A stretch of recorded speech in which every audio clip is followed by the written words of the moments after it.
Welcome to the Fear and Greed Afternoon Report for the 31st of January 2022. I'm Sean Aylmer. Every afternoon we'll bring you the 5 news items that happened today that you need to know about. Story number 1. It's all about the equity market. After a pretty crazy few weeks, today was almost calm on the S&P ASX 200. The index ended down 0.2% to 6,972 points. Now, that's still not far off 10% below its peak last August, but at least things were just a little calmer today. The tech stocks did well, continuing their gains from late last week. Both WiseTech Global and Xero were sold off last week, but today they jumped to 5.3% and 3.3% respectively. REA Group was up more than 2%. The financial stocks were the worst performers. ANZ was off more than 3%, Commonwealth Bank fell 1.8%, while National Australia Bank and Westpac both dropped around 1.5%. Easily the worst performer on the market today was protective equipment maker Ansell.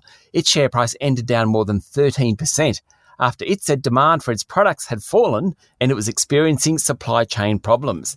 By contrast, four-wheel drive accessories business ARB said revenue for the 6 months to the end of December was up around 27%.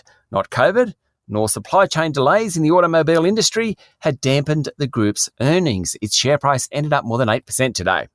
On to story number 2, it's all about the Australian dollar. It's rebounded somewhat after falling to an 18-month low over the weekend. The reason for the stronger performance today is expectations that the Reserve Bank of Australia will tomorrow outline a different view on what will happen to interest rates. Until now, the central bank has stuck to its view that rates won't rise until 2024, and only when wages growth is sustainably around 3 to 4%.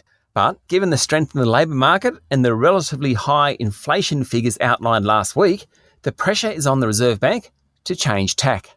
If it does, the Aussie dollar is likely to get a boost. While there's plenty of short-term volatility in the market, the consensus view among economists is that overall, higher commodity prices will boost the currency through 2022.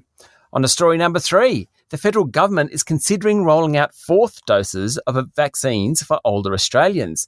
At the moment, only immunocompromised Australians are eligible for a 4th dose, but with a disproportionate number of older Australians dying from COVID, the government is thinking about expanding the 4th shot.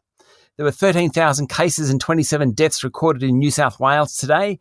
In Victoria, there were 10,000 cases and 8 deaths, 7,500 cases and 3 deaths in Queensland, and 1,500 cases in South Australia, as well as 6 deaths. The ACT recorded almost 540 cases, but no deaths. Story number 4, property funds manager Charter Hall has bid almost $1.3 billion for office and industrial landlord Irongate Group. While much mergers and acquisitions activity paused over Christmas, today's bid certainly gets things moving again. Interesting that there's demand for office buildings, notwithstanding the changed working habits due to COVID. And finally, story number 5 today, get ready for some ugly scenes in Canberra. Hundreds of anti-vaccine protesters gathered in front of the entrance to Parliament House today. They would have entered but were blocked by police. The protesters included truck drivers, anti-vax activists and members of the so-called Sovereign Citizens Movement. Activists said there will be more protests in coming days, with convoys set to arrive and park their vehicles on the parliamentary lawn. That's it for the afternoon report for Monday, the 31st of January 2022. Don't forget to hit follow on the podcast and find Fear and Greed on LinkedIn, Twitter and Facebook. Join Michael Thompson and I tomorrow morning for the Tuesday Fast 5 by Fear and Greed. I'm Sean Aylmer. Enjoy your evening.